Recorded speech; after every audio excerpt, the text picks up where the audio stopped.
नमस्ते प्रणाम। हम किशोर लाल यादव रोशे के गोड़ लगातानी सौजन्य से ही आ रहा हूँ मैं ग्राम कोथुआ सारंगपुर।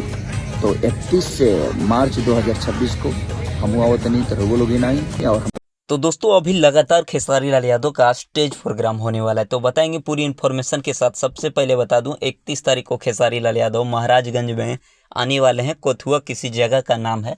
और दूसरा भाई जो 1 तारीख को होने वाला है मुजफ्फरपुर में, भाई काफ़ी हाई लेवल का स्टेज प्रोग्राम कह सकते हैं। साथ में डिम्पल सिंह तमाम सुपरस्टार दिखने वाले हैं। और 2 तारीख को खेसारी लाल यादव का स्टेज प्रोग्राम पलामू में होने वाला है। उसके बारे में भी अपडेट आप लोगों को अभी बता दे रहा हूँ, लेकिन पूरा वीडियो आप लोगों को नेक्स्ट वीडियो में मिल जाएगा।